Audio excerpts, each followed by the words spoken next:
There comes a moment when knowing the truth isn't enough. That's when a people must decide, will they act or remain controlled? I don't negotiate my dignity. I don't apologize for my humanity. A people who respect themselves demand respect.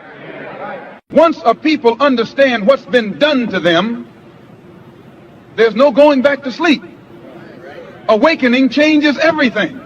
Once a people understand what's been done to them, there's no going back to sleep. Awakening changes everything. You don't free a people by changing their chains. You free them by changing their thinking. That's where real revolution begins. Power doesn't listen to requests. Power responds to pressure. And a united people apply pressure. Power never concedes without pressure. And when a people apply pressure together, history moves. I have been almost fanatically stressing the importance of the Afro-American uniting with the African and working as a coalition, especially in areas which are of mutual benefit to all of us. And the governments in these different places were frightened because they know that the black revolution is taking place on the outside of their house. And I might point out right here that you have colonialism or imperialism, as the slave system of the West is called, is not something that's just confined to England or France or the United States. But the interests in this country are in cahoots with the interests in France and the interests in Britain.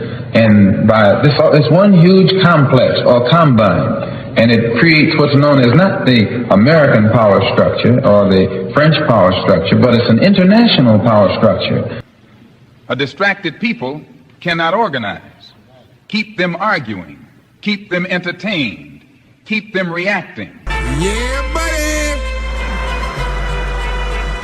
Lightweight. Yeah, buddy. Lightweight. Yeah.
The Message, Part 5, Africa Edition, streaming now on h2ntv.com.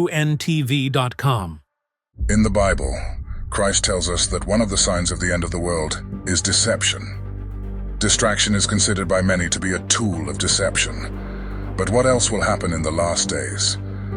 There will be wars and rumors of wars, famines, pestilences, tsunamis, earthquakes, meteors falling to the earth, celestial signs, economic collapses, social decline, violence, the lack of love, food shortages, hunger, hyperinflation, sexual immorality, idolatry, blasphemy, false prophets, false Christs, and the fall of mystery Babylon, which hearkens the fall of the last ruling kingdom on earth.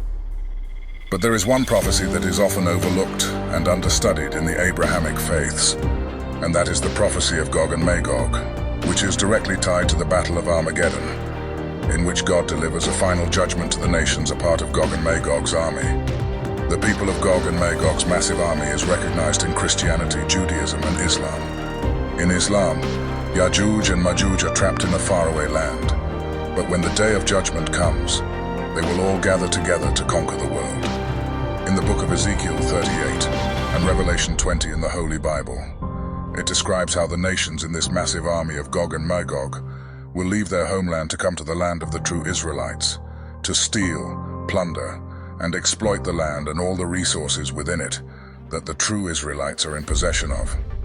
They will cover the Holy Land of the Israelites like a massive cloud with their people, and at the end they wage war against the Israelites, in which the Most High will destroy them. Knowing all of this, why doesn't the Christian community, Hebrew Israelite community, Jewish community, and Muslim community have any answers about who comprises the nations of Gog and Magog's army today? The book of Genesis records Noah's son Japheth as having 7 sons: Magog, Meshech, Tubal, Gomer, Tiras, Madai, the progenitor of the Medes Persians, and Javan, the progenitor of the Greeks and Romans. Gog and Magog's prophecy in Ezekiel 38 lists 5 of these sons of Japheth as the nations who will come to the true Holy Land of Israel, covering it like a massive cloud. These Japhetic-speaking nations are not the descendants of Greek speakers or Roman Latin speakers, but are nations today speaking other Japhetic languages, such as Celtic, Germanic, Slavic, Turkic, Altaic, and Sino-Tibetan. So why is knowing who the nations of Gog and Magog's army is today so important? Because if we know who these nations are, including which land they are covering right now like a cloud, for the purpose of plundering and exploitation, we will know for the first time in history where is the true Holy Land of God's chosen people, also known as the Land of Canaan. In the new movie Hebrews to Negroes 3, sound the alarm, Gog and Magog's army versus the Israelites. Find out who is who in this end of days biblical prophecy, and where the true land of the Israelites are. You owe it to yourself to know the truth.